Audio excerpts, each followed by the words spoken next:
فَإِن قِيلَ الْأَمْرُ وَالنَّهْيُ بِلَا مَأْمُورٍ وَمَنْهِيٍّ صِفْحٌ وَعَبَثٌ وَالْإِخْبَارُ فِي الْأَزْلِ بِطَرِيقِ الْمُغِيِّ كِذْبٌ مَحْضٌ يَجِبُ تَنزِيهُ اللَّهِ تَعَالَى عَنْهُ قُلْنَا إِن لَّمْ نَجْعَلْ كَلَامَهُ فِي الْأَزْلِ أَمْرًا وَنَهْيًا وَخَبَرًا فَلَا إِشْكَالَ وَإِن جَعَلْنَاهُ فالامر فی الازل لایجاب التحصیل المأمور به فی وقت وجود المأمور وسیرورته اہلا لتحصیله فیکفی وجود المأمور فی علم الآمر کما اذا قدر الرجل ابنا له فامره بان یفعل کذا بعد الوجود والاخبار بالنسبة الى الازل لا تتصف بشیء من الازمنة اذ لا ماضی ولا مستقبل ولا حال بالنسبة الى اللہ تعالی لتنزہہ عن الزمان کما ان علمہ ازلی لا یتغیر بتغیر الازمان۔ اس عبارت میں دو اعتراض اور دو جواب ہیں۔ پہلا اعتراض ہم پہلے بولتے ہیں اور اس کا جواب اعتراض کے بعد ہم پہلے بولیں گے۔ دوسرا اعتراض پہلے اعتراض کے بعد بولیں گے اور دوسرے اعتراض کا جواب پہلے اعتراض کے جواب کے بعد بولیں گے، تاکہ سوال جواب دونوں فٹ ہو سکے، ایک دوسرے کے مطابق ہو سکے۔ یہ سوال معتزلہ کی طرف سے ہے اہل سنت والجماعت پر۔ اہل سنت والجماعت نے اللہ تعالیٰ کے لیے صفت کلام کو ثابت کیا اور یہ کہا کہ یہ کلام ازلی اور قدیم ہے۔ تو کلام کے ازلی اور قدیم ہونے پر معتزلہ کی طرف سے اہل سنت والجماعت پر اعتراض ہے۔ اعتراض یہ ہے کہ اے اہل سنت والجماعت، کلام کی 4-5 قسمیں ہیں: امر، نہیں، ندا، استفہام، خبر۔ تو اگر کلام کو ازلی مانیں گے جیسا کہ آپ مان رہے ہیں تو ازل میں امر، نہیں، خبر، استفہام، ندا کا ہونا لازم آئے گا۔ کلام کی یہ 5 قسمیں ہیں کہ جب کلام ازلی ہوگا، قدیم ہوگا، تو یہ 5 ازل میں ہوگا۔ امر بھی ازل میں، نہیں بھی ازل میں، خبر بھی ازل میں، ندا بھی ازل میں، استفہام بھی ازل میں۔ اور جب یہ 5 ازل میں تھے، خبر کو چھوڑ دو، یہ 4 اگر ازل میں تھے تو امر کے لیے ازل میں، جب امر ازلی ہے تو عامر بھی ازلی ہوگا، نہیں ازلی ہے ناہی بھی ازلی ہوگا، جب ندا ازلی ہے تو منادی بھی ازلی ہوگا، استفہام ازلی ہے تو مستفہم بھی ازلی ہوگا۔ اور پوچھنے والا تو ازل میں نہ ہوگا، پکارنے والا ازل میں نہ ہوگا، منع کرنے والا ازل میں ہوگا، نہیں کرنے والا ازل میں ہوگا۔ تو کلام کو ازلی ماننے سے عامر، ناہی، منادی، مستفہم کا ازلی اور قدیم ہونا لازم آ رہا ہے، اور بے شک وہ ازلی قدیم ہے بھی۔ اور عامر، ناہی، منادی، مستفہم کے لیے ازل میں مخاطب کا ہونا ضروری ہے۔ بغیر مخاطب کے کوئی ناہی ہو سکتا ہے؟ بولو ہاں، بولو، بول دو، تم مارتے جوتا دیا۔ بغیر مخاطب کے کوئی ناہی ہوگا؟ بغیر مخاطب کے مستفہم ہوگا؟ یہ سوچ رہا ہے کہ ہو سکتا کچھ نکال رہے ہیں۔ بغیر مخاطب کے منادی ہوگا، اور کوئی مخاطب ہوگا تب اس کو ندا دو گے جی۔ تو کلام کو ازلی ماننے سے ازل میں کسی مخاطب کا ہونا لازم آ رہا ہے۔ لازم آیا یا؟ کلام کو ازلی ماننے سے ازل میں مخاطب کا ہونا لازم آ رہا ہے، اور ازل میں صرف اللہ کی ذات تھی، وہاں کوئی مخاطب نہیں تھا۔ تو بغیر مخاطب کے اللہ کلام، اللہ تعالیٰ ازل میں نہیں بھی کر رہے ہیں، امر بھی کر رہے ہیں، ندا بھی کر رہے ہیں، استفہام بھی کر رہے ہیں، بغیر مخاطبے کرنا، اور بغیر مخاطب کے ندا، امر، نہیں، استفہام کرنا، یہ بیوقوفی ہے، کم عقلی ہے کہ عقل مندی ہے؟ تو اللہ تعالیٰ کا بغیر مخاطب کے آمر اور ناہی اور منادی اور مستفیم ہو رہے ہیں، اور یہ بات تو کم عقلی ہے، بیوقوفی ہے، عبث ہے۔ یہاں کوئی ہے ہی نہیں۔ اے پڑھ لاؤ جی، اے کتاب بدل لاؤ جی، اے سنو، کس کو کر رہے ہیں؟ لگتا ہے چل گیا یہ، کوئی یہ نہیں کس کو کر رہے ہیں۔ تو جب ازل میں کوئی مخاطب نہیں تھا، صرف اللہ عامر تھے، تو اللہ کس کو امر کر رہے ہیں، کس کو نہیں کر رہے ہیں، کس کو ندا کر رہے ہیں، کس سے پوچھ رہے ہیں، کس سے استفہام کر رہے ہیں؟ تو بغیر مخاطب کے اللہ کا عامر اور ناہی ہونا لازم آ رہا ہے، یہ غیر معقول بات ہے۔ یہ غیر معقول بات کیوں لازم آئی؟ ازل میں امر نہیں، ندا استفہام خبر وغیرہ ماننے سے، اور ازل میں خبر ندا نہیں ندا استفہام ماننا کیوں لازم آیا؟ ازل میں کلام کو ماننے سے۔ پتہ چلا کلام ازل میں نہیں ہے، کلام ازلی نہیں ہے بلکہ کلام حادث ہے، اور حادث اللہ کی صفت نہیں ہوتی ہے، اس لیے اللہ کی صفت کلام نہیں ہے۔ غلط ہے یہ بات، کلام اللہ کی صفت ہے۔ سمجھے اعتراض؟ یہ پہلا اعتراض ہے۔ اس پہلے اعتراض کا ہم جواب دے رہے ہیں کہ ازل میں کلام امر نہیں ندا استفہام خبر تھا یا نہیں تھا، اس سلسلے میں اہل سنت والجماعت کے درمیان دو گروپ ہے۔ عبداللہ ابن سعید قطان اور ان کے متبعین کے گروپ کا عقیدہ یہ ہے کہ کلام ازل میں امر نہیں ندا استفہام خبر کے ساتھ متصف نہیں تھا۔ ازل میں کلام کی یہ قسمیں نہیں تھیں، کلام ان قسموں کے ساتھ متصف ہوا ہے جب کلام انبیاء پر اترنا شروع ہوا تب۔ تو کلام کا انبیاء پر اترتے وقت میں ازل امر نہیں ندا استفہام کے ساتھ متصف ہوا، خبر کے ساتھ متصف ہوا۔ انبیاء پر اترنے سے پہلے ازل میں کلام نہ خبر تھا، نہ ندا تھا، نہ استفہام تھا، نہ کچھ نہیں تھا، بلکہ ازل کے بعد ہوا۔ یہ عبداللہ ابن سعید قطان کا مذہب ہے۔ اس مذہب کی بنیاد پر تو اعتراض نہیں ہوگا اعتراض۔ جب ازل میں کلام خبر ندا استفہام اگر کچھ تھا ہی نہیں، تو ازل میں اللہ عامر ناہی منادی مستفہم بھی نہیں ہوں گے۔ جب منادی ناہی ندائی مستفہم کچھ نہیں ہوں گے تو کسی مخاطب کی ضرورت بھی ازل میں نہیں ہے، اور جب کسی مخاطب کی ضرورت نہیں ہے تو کوئی کم عقلی بیوقوفی والی بات لازم ہی نہیں آ رہی ہے نا، آ رہی ہے۔ اللہ تعالیٰ ازل میں ہیں اور کلام بھی ازل میں ہے، ازل میں کسی مخاطب کی ضرورت ہی نہیں ہے۔ ارے ناہی نادی کیا کہتے ہیں، امر ندا استفہام ہو تب نا نادی اور منادی اور ناہی اور عامر اور مستفہم ہوگا، ہے یہ نہیں تو وہ کہاں سے ہوگا؟ جب وہ نہیں تو کسی مخاطب کی ضرورت نہیں ہے، اس سے اعتراض وارد نہیں ہوگا اس مذہب کی بنیاد پر۔ البتہ ابو الحسن اشعری رحمۃ اللہ علیہ کے عقیدہ کے مطابق کلام ازل ہی میں امر نہیں ندا استفہام خبر کے ساتھ متصف ہو گیا تھا۔ کلام ازل ہی میں امر نہیں ندا استفہام خبر ہو گیا تھا، یہ نہیں کہ انبیاء پر کلام کے اترتے وقت میں کلام ان پانچوں کے ساتھ متصف ہوا، ایسا نہیں ہے۔ کلام ازل ہی میں امر تھا، ندا تھا، استفہام تھا، خبر تھا، یہ تھا وہ تھا، ازل ہی میں۔ فعل مامور بہ کے ساتھ کلام کا تعلق ازل ہی میں تھا، فعل منہی عنہ کے ساتھ کلام کا تعلق ازل ہی میں تھا، مستفہم کے ساتھ کلام کا تعلق ازل ہی میں تھا، منادا کے ساتھ کلام کا تعلق ازل ہی میں تھا، مخبر عنہ کے ساتھ کلام کا تعلق ازل ہی میں تھا۔ جب ان پانچوں کے ساتھ کلام کا تعلق ازل ہی میں تھا تو کلام ازل ہی میں امر نہیں ندا استفہام خبر تھا، یہ نہیں کہ ازل کے بعد ہوا۔ ابو الحسن اشعری رحمۃ اللہ علیہ کی جو مذہب ہے، اس مذہب کے مطابق اعتراض ہوگا نا، اعتراض ہوگا۔ اعتراض جب ہوگا تو اس کا جواب یہ ہے، جو اعتراض ہوگا وہ اعتراض ہوگا، اس کا جواب یہ ہے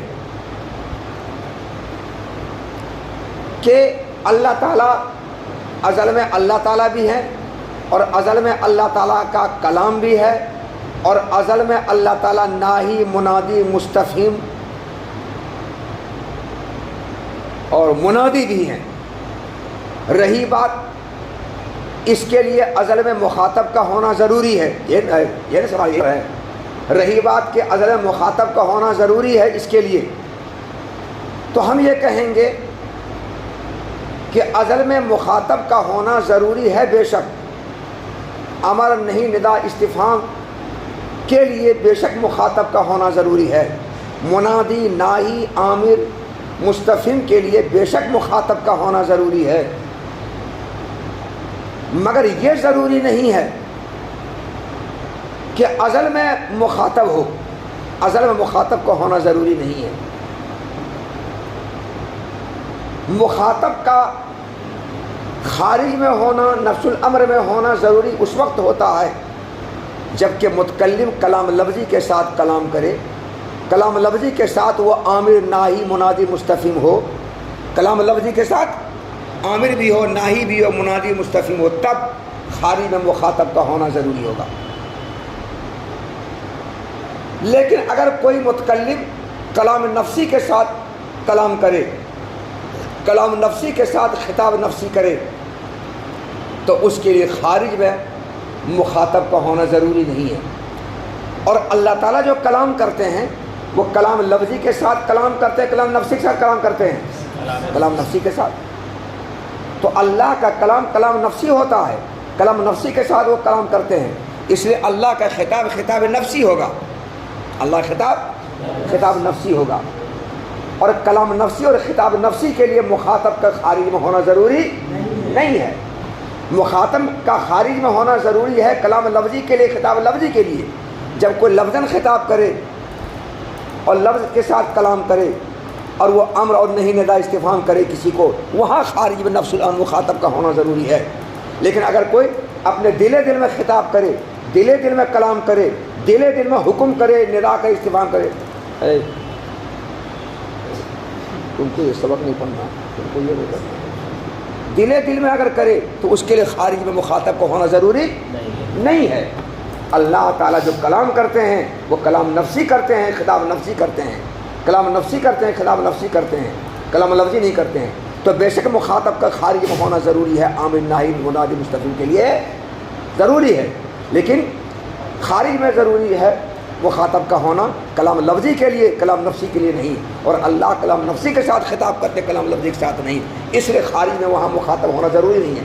تو بے شک اللہ تعالیٰ متکلم ہے کلام نفسی کے ساتھ، خطاب نفسی کے ساتھ. اور اللہ تعالیٰ عامر بھی ہے، ناہی بھی ہے، منادی بھی ہے، مستفہم بھی ہے ازل میں.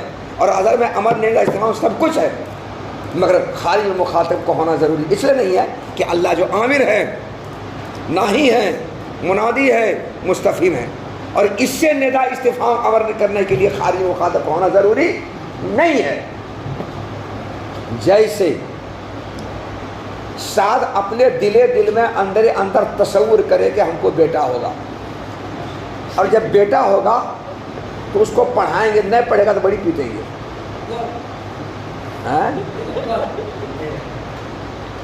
تو اپنے دل میں تصور کر رہا ہے کہ بیٹا ہم کو ہوگا،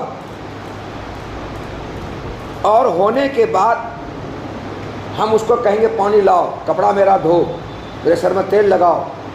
ابھی ہوا بھی نہیں ہے مگر تصور کر رہا ہے. اور تصور کرنے کے بعد بیٹا کے موجود ہونے کا خیال کرنے کے بعد اس بیٹے کو حکم بھی کر رہا ہے، اے بھائی تم کو پڑھنا ہوگا، تم کو ہم جامع رمانے میں نہیں دیں گے کیونکہ یہاں بڑی گمراہی ہے. کہاں دیں گے؟ کہیں قرآن میں دیں گے یا پٹنہ میں کہیں بھیج دیں گے، جامع میں پڑھائیں گے یا پیٹی علوم میں بھیج دیں گے. یہ اندر ہی بول رہا ہے کہ بیٹا کے موجود ہونے کا تصور کیا اور بیٹے کو مخاطب کر کے دل میں کہہ رہا ہے کہ تم کو. دیکھو جی، یہ عامر بھی ہے، ناہی بھی ہے، اور اس کا مخاطب بیٹا ہے، مگر چونکہ یہ امر نہیں اس سے ہو رہا ہے، یہ کلام نفسی کر رہا ہے، یہ خطاب نفسی کر رہا ہے. اور خطاب نفسی کلام نفسی کے لیے مخاطب کا خارج ہونا ضروری نہیں ہے، خارج میں نہیں ہے بلکہ اندر ہے. کہاں؟ یہاں ہے. تو جس طرح کوئی آدمی اپنے لیے بیٹا ہونے کا تصور کرے اور بیٹا کے موجود ہونے کے بعد وہ اس اندر کہے کہ ہم اس کو ایسا کہیں گے، ایسا کہیں گے، اس سے منع کریں، اس سے منع کریں گے، یہ کریں گے، وہ کریں گے، تو اس کے لیے خطاب نفسی ہوگا، کلام نفسی ہوگا. اور خارج میں بیٹا بالکل موجود نہیں ہے مگر بیٹا مخاطب ہے. تو یہ آدمی ناہی بھی ہے، منادی بھی ہے، مستفہم بھی ہے، سب کچھ ہے، اور خالی مخاطب نہیں ہے، کیونکہ خطاب نفسی کر رہا ہے، کلام نفسی کر رہا ہے۔ اسی طرح سے اللہ تعالیٰ کلام نفسی کے ساتھ کلام کرتے ہیں، اور کلام نفسی کے ساتھ کلام کرنے کے لیے خالی مخاطب کا ہونا ضروری نہیں ہے، بلکہ وہ مخاطب اللہ کے دل و دماغ میں تھا، نفس میں تھا۔ اللہ تعالیٰ ازل میں اللہ بھی ہے، ازل میں اللہ کا کلام بھی ہے، اور اللہ کلام امر ندا استفہام سب کچھ ہے۔ ازل میں اللہ عامر ناہی منادی مستفہم سب کچھ ہیں اللہ تعالیٰ، مگر اللہ کے ازل میں امر ہونے کا مطلب یہ ہوا کہ جب مامور بھی دنیا میں پیدا ہو جائے گا اور مامور بھی کو انجام دینے کے قابل اور لائق ہو جائے گا تو یہ مامور بھی کو انجام دے گا۔ تو مامور بھی کو انجام دینا واجب کرنے کے لیے امر ہے ازل میں۔ ازل میں نہیں کس لیے ہے کہ جب منہی موجود دنیا میں ہو جائے گا اور موجود ہونے کے بعد نہیں سے اجتناب کا مکلف جب ہو جائے گا بالغ ہو کر کے، تو اس کے بعد فعل منہی انہو کا ترک اس پر واجب ہوگا، کہ واجب کرنے کے لیے نہیں ہے۔ ازل میں استفہام اس لیے ہے کہ جب مستفہم موجود ہو جائے گا اور موجود ہونے کے بعد وہ عاقل بالغ ہو جائے گا تو استفہام کا جواب دینا اس پر واجب ہوگا، اس کے واسطے ازل میں استفہام ہے۔ ازل میں ندا اس لیے ہے کہ جب منادا موجود ہو جائے گا اور موجود ہو کر کے بڑا ہو جائے گا تو ہمارے سوال کا جواب دینا اس پر واجب ہوگا، ہماری پکار کا جواب دینا اس پر واجب ہوگا، اس واسطے ازل میں ندا ہے۔ تو ازل میں امر بھی ہے، ندا بھی ہے، استفہام بھی ہے، یہ چاروں ازل میں ہیں، مگر یہ چاروں جو ازل میں ہے اس لیے نہیں کہ فی الحال یہ مخاطب ہو فی الحال جواب دے، بلکہ جب مامور اور منہی اور منادا اور مستفہم دنیا میں موجود ہو جائے گا اور موجود ہونے کے بعد وہ بالغ ہونے کے ذریعے مامور بھی کو انجام دینے کے لائق ہوگا، بالغ ہونے کے ذریعے لائق ہوتا ہے، اور منہی انہو سے اجتناب کا بالغ ہونے کے ذریعے لائق ہو جائے گا، تو اس وقت میں منہی انہو کا ترک اس پر واجب ہوگا اور فعل مامور بھی کا انجام دینا واجب ہوگا، استفہام کا جواب دینا واجب ہوگا، اور منادی کے پکار کی طرف توجہ کرنا اس پر واجب ہوگا۔ تو مامور بھی یا مامور یا منہی یا منادا یا مستفہم کے موجود ہونے کے بعد ندا استفہام کا جواب دینا واجب کرنے کے لیے، امر نہیں کا جواب دینا واجب کرنے کے لیے، مامور بھی کو انجام دینا واجب کرنے کے لیے، منہی انہو کا ترک کرنا واجب کرنے کے لیے ہے، نہ کہ فی الحال وہ یہ کام کرے۔ اس واسطے ازل میں امر ندا استفہام ہے، مخاطب کا خادم ہونا ضروری نہیں ہے، جیسے سعد کے لیے اپنے بیٹے کو فلاں فلاں کام کرنے کو حکم کرے، خالی موجود ہونا اس کا ضروری نہیں ہے۔ یہ ہے پہلے سوال کا جواب، یہ پہلا سوال دیکھو اور اس کا جواب دیکھو۔ پھر اگر اعتراض کیا جائے کہ ازل میں امر اور نہیں بغیر مامور اور بغیر منہی کے صفاحت ہے اور جہالت ہے تو اللہ صفی اور جاہل ہو رہے نعوذ باللہ۔ پھر اگر اعتراض کیا جائے کہ بغیر مامور اور بغیر منہی کے ازل میں امر و نہیں صفاحت اور جہالت ہے تو اللہ تعالیٰ صفی اور جاہل ہو رہے نعوذ باللہ۔ قلنا ہم جواب دیں گے اگر ہم ازل میں کلام الہی کو امر نہیں ندا استفہام خبر وغیرہ قرار نہ دیں تب تو کوئی اشکال ہی نہیں ہوگا، اور اگر ہم ازل میں کلام کو امر نہیں ندا استفہام خبر قرار دیں تو اشکال ہوگا، تو اس اشکال کا جواب یہ ہوگا، کیا جواب ہوگا؟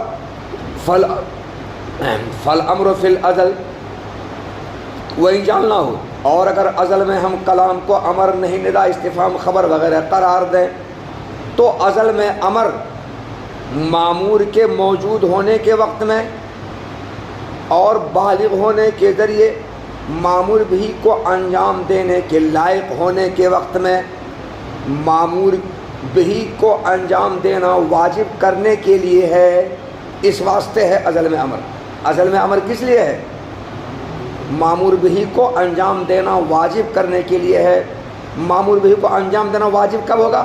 مامور کے دنیا میں موجود ہونے کے وقت میں، پیدا ہونے کے وقت میں، اور بالغ ہو کر کے مامور بھی کو انجام دینے کے لائق ہونے کے وقت میں۔ لائق ہونا کس کا معنی؟ سیرتی اہلن، اہل میں لائق ہوتا ہے نا جی، نہیں ہوا؟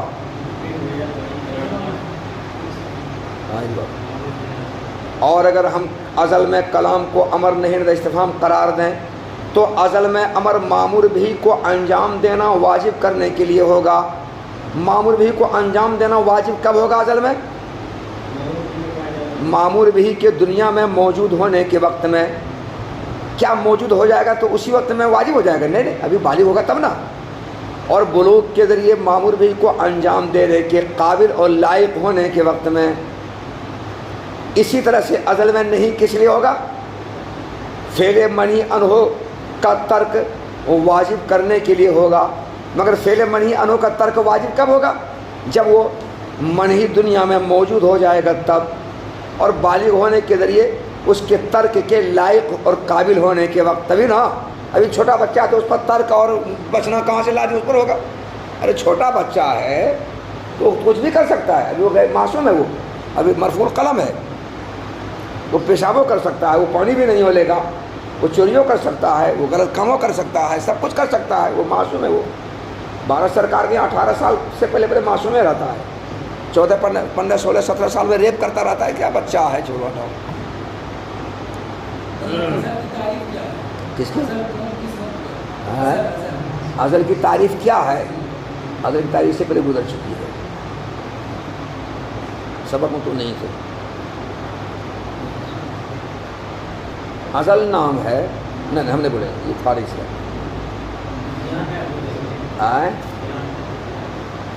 تم بھی نہیں ہوگے جیسے یہ آج نہیں ہے، یہ آج نہیں ہے اس کے کہے گا تاریخ کیا ہے وہ بتا دیں گے ہم.